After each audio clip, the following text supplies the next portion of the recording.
굿모닝 프레지던트. 예, 안녕하세요. 우리 프레지던트 TV가 지금 인기 상종가인데 이제 제가 진행하는 이 프로그램은 2%밖에 없습니다. 일명 이제 박스트라다무스다 해서 이렇게 예언을 주로 하고 있는데요. 지난번에 저희가 민주당 컷오프에 대해서 예언을 해서 틀렸기 때문에 소고기를 사야 되는데 시간이 안 맞네요. 진짜 소고기 계속 묵혀서 지금 거름되겠습니다. 예. 자, 우리가 빨리 제가 정확히 맞췄고요. 맞아요. 깜짝 정확히 놀랐어. 맞췄잖아요. 정확하게 그래요? 맞추셨어요. 네. 맞아. 아닌 걸로 알고 있는데. 무슨 말이 6명 제가 정확하게 맞췄죠. 그렇죠. 저는 확실히 틀렸습니다. 저도 확실히 틀렸어요. 예, 제가 정확히 맞췄죠. 그러면은 예. 저희 둘이가 돈을 모아서 KFC에게 소고기 사는 걸로. 알겠습니다. 그래서 나를 이제 잡으시고. 그다음에 그걸 맞추고 나니까 네. 저희한테 광고가 처음으로 들어왔습니다. 그럼 자 광고부터 먼저 듣고 가겠습니다. 앞으로 우리 저기 프레지던트 TV의 광고는 KFC가 전담합니다. 예, 자. 햄버거 광고 아닙니다. 자, 여기 한번 이거 좀 잡아 주십시오. 이거. 예. 마약 단호박이 들어왔습니다. 이게 앞에 지금 좀 있는데요.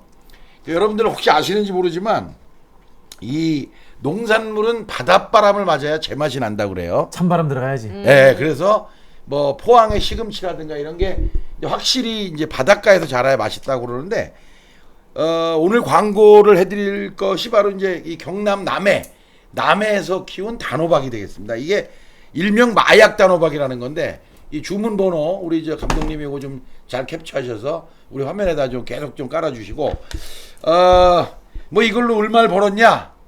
뭐 많이는 못 벌었는데 그래도 돼지고기 정도는 먹을 수 있지 않겠나 하는 정도 이런 정도로 오늘 처음으로 프레지던트 TV 역사상 처음으로 상품 광고 좀 뻘쭘하지만 여러분들 좀 이거 보시고 한번 팔아주십시오. 그리고 솔직히 제가 먹어봤는데 끝내줍니다. 진짜 끝내줘. 요 앞에 지금 있는 거 저거 위를 싹 따가지고 살짝만 퍼낸 다음에 찹쌀밥을 해가지고 그 안에다 넣은 다음에 냉동실에 얼려놨다가 한 3분 정도 전자레인지 돌려 먹으니까 이 껍질째 그냥 다 먹어도 되는 아주 끝내주는 음식이 되더라. 저희 집에는 저 호박을 가지고 네. 어떻게 요리를 했냐면요. 치즈를 올리고 토마토 소스 네. 올려가지고 그걸 구웠더라고 오븐에. 그냥 통째로 구웠어요? 아니면 잘라서? 잘랐어. 아니 이 용도는 이 애호박의 용도는 사실은 그렇게 아니고 그건 다른 호박. 맛있는데 술안주던데. 그러니까 용도가 좀 다른데 이거는 완전히 그냥 밥으로 드셔도 관계 없을 정도로 아주 끝내주는 맛이다. 이렇게 좀 광고 드리면서 요거 전화번호 좀 보시고 주문해 주시면 되겠습니다. 자, 주문 많이 눌러주십시오. 우리 KFC나 이나씨나 출연료 안 받는 거 아시죠? 매지님. 자, 이거 호박 팔아서 출연료 챙겨가야 됩니다. 자, 이번 주에는요, 그 이야기를 한번 해볼까 싶어요. 다른 프로그램에서 이 컷오프 통과에 대해서 이야기를 많이 했으니까 이틀 전에 했었던 송영길, 이준석 회동에서 전국민 재난지원금 지급 문제 이게 지금 합의가 됐다가 2시간 만에 엎어졌죠. 이준석 대표가 국민의힘 갔다가 이 중진들 대선 후보들의 반발 때문에 엎어졌는데 여기에 대해서 좀 이야기를 해볼까 싶은데요. 제가 그날 이준석 대표를 만났어요. 길 가다가. 길 가다가 만났어요. 평소 같으면 준석 이랬을 건데 대표가 되고 나니까 반말을 못 하겠더라고. 그래서 아이고 이 대표 잘 지냈어요 이렇게 이야기했는데 엄청 생글생글 웃으면서 자기가 그 대변인 뽑는 프로그램 생방송에 나가가지고 자기들도 이제 똑똑한 대변인들 뽑아서 박진영 박살내주겠다 그 이야기를 했다 그러더라고. 그래서 내가 근데 나왔었어요. 그때 현근택, 신장식, 박진영 3명을 딱 찍어서 경고한다 그러면서 앞으로 방송에서 주의해야 될 거다 막 이렇게 얘기를 했었습니다. 그래서 내가 그 이야기 왜 했어? 그러니까 띄워주려고 그런 거잖아. 뭐 그러시더라고. 그래서 아주 참 고맙게 아주 밝게 웃으면서 갔는데 그 자리가 보니까 이준석 대표가 송영길 대표를 만나러 간 자리였던 것 같아요. 그랬구나. 그래서 사실 합의는 굉장히 의미 있는 합의였다고 저는 생각이 드는데 그게 뒤집어졌는데요. 거기에 대해서 뭐 전반적인 좀 상황 해설부터 좀 해주시죠. KFC가. 저 상황은 잘 모르지만 상황은 솔직히 모르죠. 뭐 어디서 만나서 무슨 술을 드셨는지는 난 잘 모르겠지만 확실한 거는 여야 대표가 그러니까 보통 야당들이 관행이 어떻게 돼버렸냐면 영수회담하자 이런 거잖아요. 우리나라에서는 대통령하고 같이 하겠다 이런 건데 그냥 그런 거 전혀 없이 순수하게 여당 야당 대표가 일야당 그 여당 대표들이 편하게 호프집에서 만나서 한잔 하면서 흉금을 터놓고 얘기하다가 또 그런 자리에 안 맞게 몇 가지 합의를 했단 말이죠. 그런데 여야정 협의체 같이 하자, 뭐 지금 말씀하신 전국민 그 재난지원금 주자, 뭐 이런 몇 가지 합의를 했는데 그 중에서 그거만 이제 털어져 나온 거죠. 근데 아마 이럴 겁니다. 그 야당 입장에서는 현재 그 전국민 재난지원금 지급에 대해서 가장 앞장서고 있는 게 이재명 후보잖아요. 그리고 앞으로 자기들이 생각할 땐 대척점, 자기들이 앞으로 싸워야 될 대척점에 이재명 후보가 있다 생각을 하다 보니 이걸 그대로 들어주는 거를 야당이 협조하기가 어려운 거죠.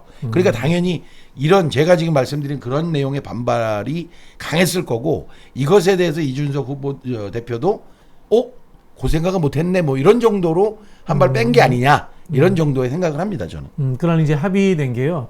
송영길 대표는 전국민 재난지원금을 하자고 네. 했고, 이준석 대표는 중소자영업자들에게 900만 원까지 되어 있는 것들을 상향 조정해서 더 많이 줄 수 있도록 하자. 요 두 가지가 이제 합의되었거든요.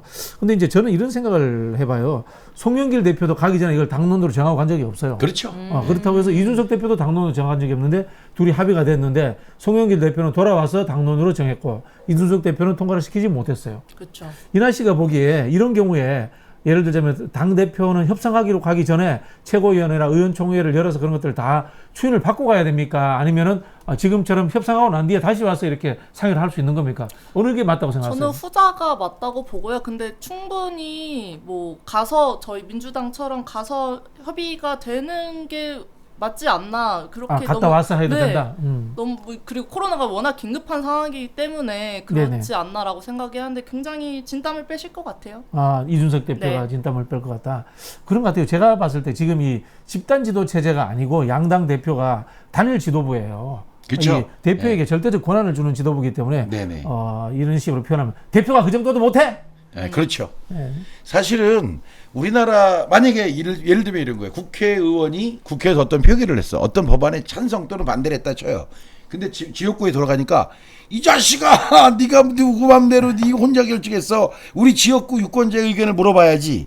라는 게 과연 맞는 걸까 아닐까? 그렇죠. 이제 그 문제입니다. 뽑아놓은 순간에 이 뽑는 과정이 네. 대의제가 한번 작동했잖아요. 그렇죠. 당원들의 투표에서 작동했기 때문에 네. 어느 정도 위임된 측면이 있기 때문에 네. 저는 대표에게 자율성을 줘야 된다. 그럼요. 그런 생각을 만약에 가지고 있어요. 그렇게 되면 대표가 어떤 말도 못 해요. 네. 예를 들면 의원총회라든가 당원 총의를 확인하지 않고 대표가 무슨 인터뷰를 할 수 있어요. 예를 들면 어느 인터뷰에 나가서 대표가 무슨 말 하긴지, 죄송한데 이거 당원 투표에다 붙인 다음에 얘기될 것 같은데, 이런 식으로 만약에 극단적으로 얘기하게 되면 아무것도 못 하는데, 최소한 이번에 합의됐던 내용들은 그러니까 선출로 뽑힌 당대표라면 충분하게 할 수 있을 만한 재량권에 속하지 않느냐 하는 게 제 생각입니다. 그럼 지금 이번에 그 민주당 같은 경우에 이 대선 주자들 지금 6명 중에 네. 찬반이 있단 말이에요. 그분들 지금 찬성하시는 분이랑 반대하시는 분들은 좀 어떻게 구분되죠, 지금? 찬성하시는 분은 누구죠? 이 예, 전국민에 예, 대해서요? 지난 그때 저번 주에 말했던 이재명, 이재명, 추미애, 추미애. 김두관. 세 분이 찬성하시구나. 네네. 예. 반대는? 나머지 나머지 하는 거죠. 세 분이야. 그러니까 이낙연, 정세균, 박용진. 그럼 이걸 당론으로 정해버렸으면 반대하셨던 분들은? 그러니까 그 반대가 무슨 목숨 걸고 반대하는 게 아니라 그래도 더 어려운 분에게 더 두텁게 주자는 거였지, 나는 절대로 선별해서 해야 돼 이런 주장은 아니었잖아요. 예. 그러면 어떻게 될까요? 반대했던 세 분은 그냥 슬며시 따라올까요? 근데 아무래도 지금 여론 당 지도부가 결정하니까 하면 따라가겠다는 거니까, 기본적으로. 지도부도 뭐 전 국민으로 주자라는 얘기가 나오고 있으니까 아무래도 조금 의견을 좀 굽히시지 않을까, 같이 가지 않을까 의견을. 지난번 시간에 우리가 이제 그 기본소득은 약간 사실 뭐 재난지원금은 유로금 성격이 있으니까 네. 차이가 있습니다만 KFC가 기본소득에 대해서 이렇게 설명을 많이 하셨는데요. 이것을 이제 보편으로 주느냐 선별로 주느냐 하는 것에 대한 좀 철학적 차이가 좀 존재하죠, 사실은. 그럼요. 기본적으로 이거는 이런 거예요. 그러니까 제가 이제 극단적인 발언을 하나 할게요. 선별해서 못 주냐? 선별할 수 있죠. 아니, 선별해서 못 주면, 예를 들면 그게 아예 근본적으로 불명확하면 세금을 어떻게 선별해서 걷겠어요? 그렇죠. 네. 세금도 선별해서 걷는데 나눠주는 것도 선별할 수 있어요. 그러나 네네. 그 기준이 가버리면 어떤 문제가 생기냐면, 예를 들어서 100만 원을 기준으로 해서 100만 원 이하로 버는 사람에게 10만 원을 더 준다고 어떤 얘기를 해요. 그러면 99만 원 버는 사람이 10만 원을 더 받으면 100만 원 버는 사람보다 더 받게 되거든요. 그러니까 그런 문제들이 자꾸 사회에서 분란을 일으키고 혼란을 일으키고 거기다가 소외감을 느끼게 하니 야 그런 거 따지지 말고 그냥 다 주자 이렇게 얘기하는 거지. 선별 자체가 불가능하다면 세금을 어떻게 선별해서 걷겠어요. 그러니까 그거는 전혀 다른 문제다. 그러니까 선별이 어려운 게 아니라 차등을 두지 않으려고 하는 것을 국가 정책의 기본으로 해야 된다. 이게 기본 정신이다. 이렇게 말할 수 있는 거죠. 이날 씨는 전국민 재난지원금 찬성하시는 거죠? 네, 전 찬성합니다. 저도 받고 싶습니다. 저는 당연히 나옵니다. 예. 네, 저는 사실은 철학적 문제에 제가 구별을 하나 좀 설명을 드리고 싶은데요. 이게 보편적 개념으로서의 복지 체계로서 작동할 수 있는 게 있고요. 또 이제 경제적인 문제로서의 위로금 성격이 존재할 수 있는 게 같이 존재하고 있습니다. 이게 철학적으로 구분이 안 되기 때문에 그런데요. 이렇게 생각하시면 될 것 같아요. 우리가 지금 흔히 하고는 전국민 의료보험이라든가 4대 보험제도 이런 것들은 보편적 사회안전망으로서 작동되는 겁니다. 반대로 우리가 흔히 이야기하는 중소상공인들에 대한 지원들은 특수한 계층과 특수한 계급에 대한 지원책들인 거예요. 이거는 복지 차원의 문제와 또 좀 다른 문제입니다. 복지라고 하는 것은 재정 여력과 국민적 합의가 되면은 가능하면 계속해서 보편적으로 전 국민 대상으로 흘러가는 방향으로 흘러가는 것이 흔히 하는 현대 국가의 기본적인 방침입니다. 그렇기 때문에 흔히 하는 우리 무상교육 그렇죠. 이런 부분, 의무교육 이런 부분들도 초등학교 하다가 중학교 하다가 고등학교 하다가 이렇게 계속 흘러가지. 중학교 왔을 때 돈 있는 사람은 돈 내고 수업받고 돈 없는 사람은 그냥 수업받아. 이게 아니거든요. 그런 측면에서 이것을 보편적 복지로 접근하면은 저는 전 국민에게 다 주는 게 맞다라고 이렇게 말씀을 드린 거고, 반대로 이 상공인들의 문제는 상공인들은 다 우리가 상업하는 거 아니지 않습니까? 그렇죠. 특수한 계층이기 때문에 선별해서 주는 것이 맞다. 이게 양쪽에 같이 가야 되는 것이 맞는 것이 어느 하나만 무조건 고집하는 것은 국가의 운영 방식에 맞지 않다라는 제가 말씀을 좀 드리겠습니다. 자, 그러면 이 이해득실이 후보들 간에 이해득실이 좀 존재하겠네요.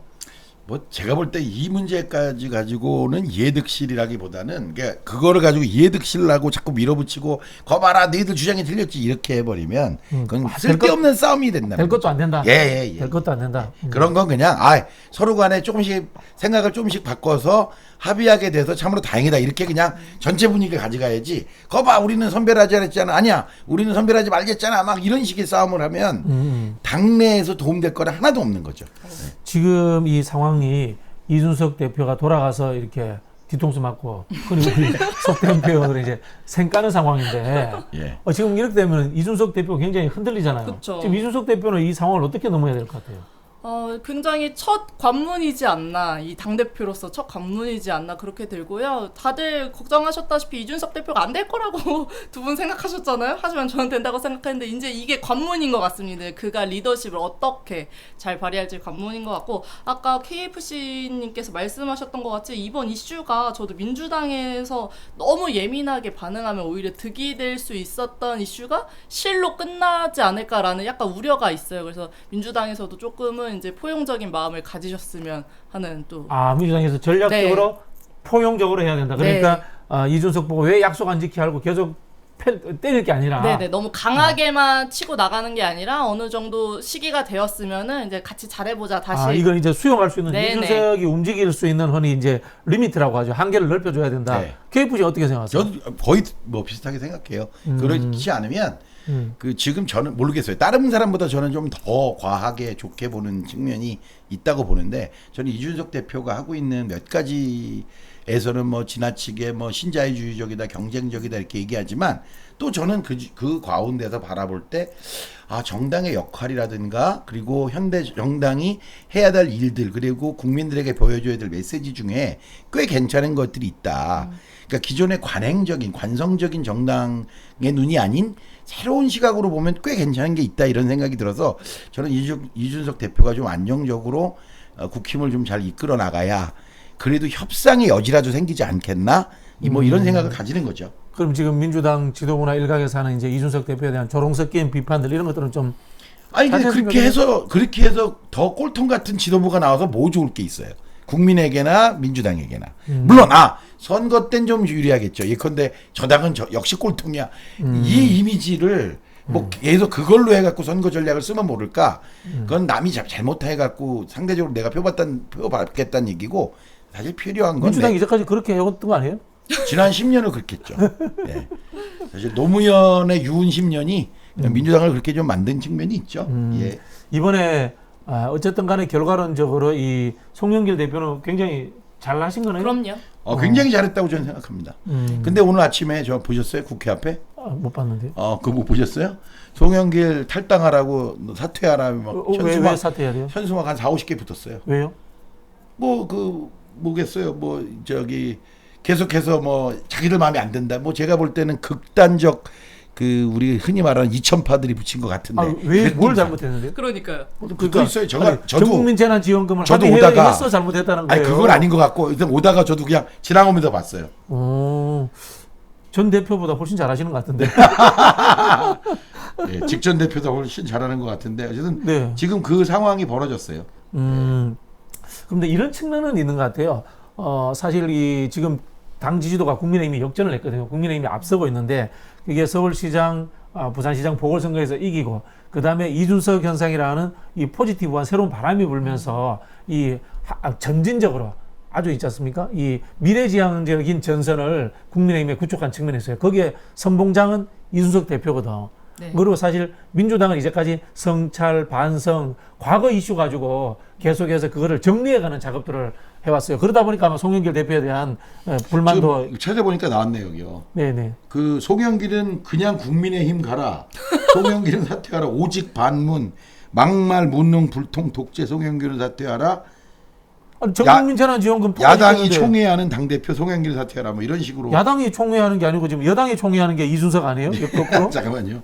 여기에 뭐라고 돼 있냐면 송영길 규탄 이게 흐려서 잘 안 보이는데 뭐라고 돼 있어요. 송영길 규탄 무슨 당원 모임 이런 식으로 정확하진 않은데 그냥 그렇게 써 있는 거. 더불어민주당 권리당원 진건영 씨가 게시자를 써놨네 여기. 게시자 더불어민주당 권리당원 진건영이라고 막말 무능 불통 독재 송영길은 사퇴하라. 또 있나? 요 정도인 것 같아요. 저희 프로가 저 제목 달아주세요. 박스트라다무스로. 박스트라다무스이기 때문에 늘 예언하고 우리는 투표해야 됩니다. 자, 그러면은 송영길이 잘했다 못했다. 저는 잘했다고 생각합니다. 손 들면 잘했다. 잘했다. 예, 3대0 끝났습니다. 예. 자, 그러면은 이걸 또 예상을 하나 해봐야 되는데요. 송영길 대표가 당론으로 채택했음에도 불구하고 지금 홍남기 경제부총리가 여기에 대해서 부정적 입장을 밝혔는데요. 네. 그러면은 송영길 대표가 밀어붙여서 홍남기 부총리의 의견을 꺾고 통과시킨다, 못 시킨다. 이것도 자 우리가 투표합시다. 그건 송영길 대표 문제가 아니고 네네. 좀 냉정하게 얘기하면 청와대 문제 아니겠어요? 그렇죠. 네. 예. 그러니까 우리가 투표하는 거죠. 저 오늘 송영길 대표가 말한 헌법의 국회 권한이 예산 편성, 예산 심의 확정한다. 헌법에 있는 얘기다. 그러니까 예산은 기재부가 확정하는 게 아니라 국회가 확정한다는 당연하죠. 명백한 헌법상의 권리에 대해서 얘기했거든요. 당연하죠. 제가 늘 근데 좀 이야기했습니까? 아까 제가 오기 바로 전에 제가 기사를 보니까 언론 인터뷰 나가서 홍남기 기재부 장관 뭐라는 줄 아세요? 뭐라고? 정치권이 결정해도 따르지 않겠다는 거예요. 그럼 잘라요. 도대체 나는 자 우리나라는 문재인 정권 예를 들면 이명박 정권 이게 정권이란 말 붙이지만 미국은 대통령 중심제인 나라임에도 불구하고 클린턴 행정부 예를 들어 오바마 행정부 이렇게 부르잖아요. 왜 행정부라고 부르겠어요? 의회가 결정할 걸 집행하는 권한이 있고 다만 대통령에게는 법률과 맞먹는 행정명령권이 존재하는 거잖아요. 법률이 아니라고요. 명령권이 존재하는 거지. 그래서 모든 법과 또는 기준이 되는 원칙들은 다 의회가 결정하게 돼 있어요. 그런데 이건 세상에 정치권이 결정해도 따르지 않겠다? 미친놈이에요. 미친놈이죠. 미친놈이 제가 욕 아니 헌법을 위반하는 거예요. 그래서 독일처럼 헌법 수호청이 있어야 된다니까요. 이렇게 생각하시면 됩니다. 미국은 의회에서 예산 편성권을 가지고 있어요. 아예 편성권을 갖고 있죠. 그래서 이제 우리 한국의 국회가 예산 편성권을 갖고 있지 않은 거는 있으나 마나한 국회라는 뜻이에요. 솔직히 제가 늘 비판하는 게 국회의원들이 잡다한 특권 누릴 게 아니고 헌법 개헌해서 예산 편성권 갖고 와야 돼요. 제가 늘 이야기하죠. 프랑스 대혁명 때 한번 보세요. 3부회를 소집해서 세금 이야기를 해요. 네. 영국 대혁명 때 마가라 카르타도 마찬가지입니다. 세금 이야기입니다. 그다음에 미국 대혁명도 미국 혁명도 마찬가지입니다. 차에 보였던 그 대표 세금 없는 때문에 것에 그러죠. 과세 없다. 예. 대표 대의민주주의를 하는 이유가 세금에 대한 이야기예요. 예, 재정 편성권 문제가 있는데 지금 대한민국 국회는 그래서 제가 기본적으로 엉터리라고 늘 제가 비판을 하는 부분인데 그렇기 때문에 이런 그 말씀하신 것처럼 법률 규정이 아니고 대통령의 권한을 일부 위임받은 명령에 의해서 위임받은 행정부의 이 흔히 하는 기관의 장이 이런 그 건방진 이야기를 하는 거예요. 아니, 그러니까 헌법에 써 있는 걸 안 하겠다는 거잖아요. 그러니까 이건 독일 같으면은 헌법수호청에서 체포할 일입니다. 이거는. 저는 이 부분에 대해서는 송영길 대표가 대통령과 독대해야 된다. 예? 그런 생각이 들고요. 만약에 거기에서도 의견이 모아지지 않을 때는 전당원 투표를 붙이든지 해서 저는 이것들을 가지고 홍남기에 대해서 저 해임 건의안도 내야 된다. 저는 뭐 그렇게 생각을 합니다. 어떻게 생각하십니까? 전적으로 동의합니다. 야, 우리 오늘 만장일치네. 그럼 밥상 네 개가 성립이 안 되는데 이거. 자, 우리 이제 그럼 갑자기 우리 송영길 대표에게 그 기운을 한번 불어 넣어 주시죠. 자, 송영길 대표 응원합니다. 예. 송영길 대표 화이팅! 화이팅! 예. 자, 그러면은요, 이 이슈는 그러면 이 정도 수준에서 우리가 송영길 대표가 이 대통령을 만나든지 아니면 의총을 하든지 네네. 아니면 전당원 투표를 해서라도 관철시켜야 된다. 네. 이 말씀으로서 좀 마무리를 짓고요. 마지막 남은 주제 하나 또 해보겠습니다. 지금 우리 컷오프가 끝나고 난 이후에 민주당 내에서 이재명 후보와 이낙연 후보의 좀 갈등이 좀 심해지고 있습니다. 네. 특히 이제 이 컷오프 때 네. 여론조사 결과가 어땠다라는 이 찌라시들이 많이 돌고 있어요. 저는 그 동시에 그날 통과하고서 예. 한 8개 받았나 봐요. 그 사실은 그 잘못 이야기하면은 공직선거법상의 당내 경선 방해 행위가 될 수 있습니다. 예. 그래서 그 수치를 함부로 이야기하는 것은 문제가 될 수 있다. 네. 뭐 그런 말씀을 드리고요. 그럼에도 불구하고 대략 뭐 어떻게 흘러왔을 것 같아요, 흐름이? 아니 근데 최소한 우리가 흔히 하는 둘이 딱 제가 붙었다. 지난번에 그 말도 안 돼 이거예요. 지난번에 제가 여기서 예선 통과할 사람이 누구냐 했을 때 네. 제가 이재명, 이낙연, 추미애, 정세균, 박용진, 김두관 이렇게 얘기했는데 저는 이 순서가 사실상 거의 안 바뀌었을 거라는 생각은 해요. 친 김두관 다만 아니세요? 예? 친 김두관 아니세요? 저는 친 이재명이고 친 이낙연이고 친 정세균은 아니고요. 네, 정세균은 저하고 아니고. 좀 다른. 저는 저 정확하게 밝힙니다. 친 김두관, 친 이재명, 친 추미애입니다. 아니 그러니까 친 김두관 맞는데 예. 제 말은 다 친해요. 다만 예. 정세균 아니, 저 후보는 정세균 후보하고 개인적으로 친한데. 아 그래요? 저는 정치적 입장에서 예. 특히 저도 이 동의 재난지원금 그렇게 생각해요. 문제에 대해서 저는 이 부분에 대해서 민주당이 해야 될 보편적 복지와 재정 확대 정책을 통한 시장의 활성화라는 측면에서 이거는 진보 정권이 가져야 될 기본적 저는 이 이데올로기다라는 생각을 갖고 있기 때문에 거기에 찬성하시는 분들한테 저는 동의합니다. 네, 예. 밝혀놓고 해야지 오해가 없을 것 같아요. 네, 예. 알겠습니다. 자, 아니, 갈등 그게 사항이 좀 심각하죠, 좀 아까 얘기했던 그 송영길 대표에 대한 그 사퇴하라 그것도 사실 그거예요. 지금 말씀하신. 네. 뭐냐면 기본적으로 좀 이게 있는 거예요.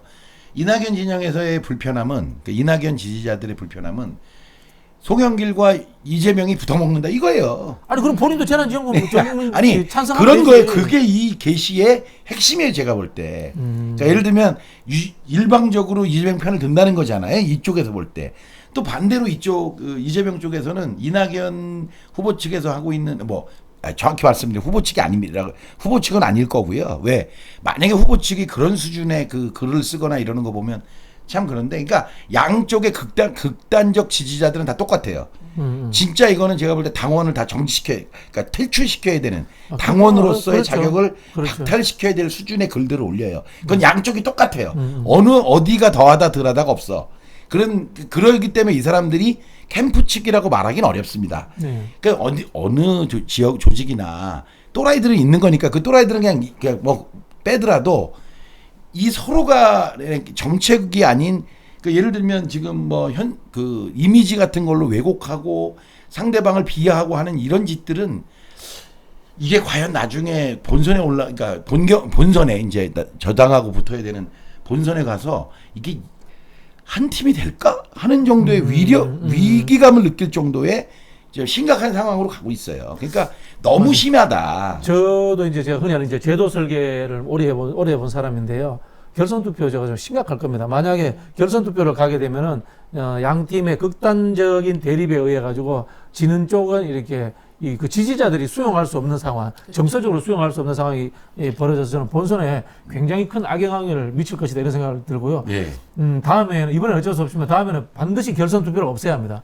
결선 투표 없애고 노무현 때 했던 것처럼 선호 2항씩 선호 투표를 해야 됩니다. 1번 투표, 2번 해서 그 사람이 빠져나가면은 1번 쪽, 1등 쪽으로 2항을 해줘가지고 네. 자연스럽게 과반이 만들어지는 있지 않습니까? 그런 식으로 만들어줘야지. 이런 식의 결선 투표는 이벤트 효과는 있을지 모르겠지만 극단적 갈등을 만들어가지고 당내에 본선에 큰 나쁜 영향을 미치는 제도가 될 것이다. 제가 감히 이걸 경고를 드립니다. 네. 요즘은 이제 이나 씨가 보기에는 결국 멱살잡이 할 것 같아요. 어쨌든 또 사람이라는 게 적이 생기면 조금은 친해지게 돼 있어요, 속성으로. 그러다 보니까 저는 뭐 엄청 똘똘 뭉치는 원팀은 사실 두 분이 너무 스타일이 다르셔서 기대하진 않습니다. 하지만 이제 느슨한 네트워크의 지지 정도는 가능하지 않을까라는 생각해 봅니다. 그러면 이런 건 어떨까요? 이제 후보들이 이제 지지층들에게 원팀 선언문 이런 거 한번 근데 발표하고 시작하는 거예요. 아니 근데 선언문 한다고 현실에서 돼요. 아니면은 대결 국면에서 싸울 수 있어요. 저는 극단적인 분란을 일으키는 해당적 수준의 극소수는 이미 제명하고 시작하든지. 그러니까요. 아예 정말 당에서 제명하고 그 단계라든가 그 캠프 이런데 전혀 못 들어오게끔 조치를 하는 게 맞아요. 근데 현실적으로 그게 가능하냐 이거죠. 왜? SNS 게시판이 한두 개도 아니고 그렇다고 뭐 예를 들면 우리가 제일 많이 쓴다는 카톡을 그 사람 카톡한테 얘기해서 그 사람 정지시켜라 이렇게 말할 수도 없고. 당 게시판에서는 그렇게 쓰는 사람 정도는 징계해야 돼요. 당연하죠. 그건 당연히 징계해야 됩니다. 당내에서. 우리가 이런 방송을 해보니까 우리 그 친송영길 방송인 것 같아. 아니 저는 친송영길의 느낌은 없어요. 저는 개인적으로. 전 개인적으로 송영길 대표에 대한 옛날에 아주 안 좋은 제 정치적 기억이 있어요. 그래서 매우 극도로 싫어합니다. 솔직히. 그러나 그건 제 감정인 거고. 현재 시점에서. 정당 대표로서 지금 뭐 국힘하고 저렇게 협상도 하고 그다음에 홍남기를 밀어붙이는 저런 자세들 이런 것들에 대해서 제가 개인적 감정을 이유로 욕하면 안 되는 거죠. 저는 박수 보냅니다. 그러면은 오늘 우리가 이제 이 이준석 송영길 회동과 국민재난지원금 이야기를 했는데요. 이 정도 선에서 정리를 하면 될 것 같아요. 전국민 재난지원금을 송영길 대표가 정말 밀어붙여서 제대로 대선에 큰 역할을 해달라라는 부분과 그다음에 이 대선 관리에 있어서 공정하고 그리고 극단적 갈등이 일어나지 않을 수 있도록 화합하는 분위기도 좀 만들어 주십사. 나는 이 정도 부탁을 우리가 좀 끝을 맺어. 좋습니다. 그리고 한 가지 제가 이제 우리 자랑을 좀 해야 되는데 우리 프레지던트 TV에 거의 3만 회가 육박하는 조회수가 하나 나왔어요. 그래서 그 우리 덧보기 프레지던트 거기서 했던 우리 김두관 의원의 그 출마 선언문 분석 그게 지금 2만 7천 정도 가고 있습니다. 그래서 이 말씀을 드리는 건 뭐 우리 오늘 이 것도 좀 좋아요 좀 눌러주시고 그렇죠. 이 구독도 눌러주고 댓글 그다음 알람까지 꼭 좀 설정해 주십시오. 그래서 우리도 요거 한 10,000개가 넘어가면 오늘 유튜브의 성향들을 제가 우리 흔히 하는 정치 주자들한테 제가 말씀을 드릴게요. 유튜버를 진행하는 사람들은 댓글에 따라서 스스로 바뀌어갈 수밖에 없습니다. 맞습니다.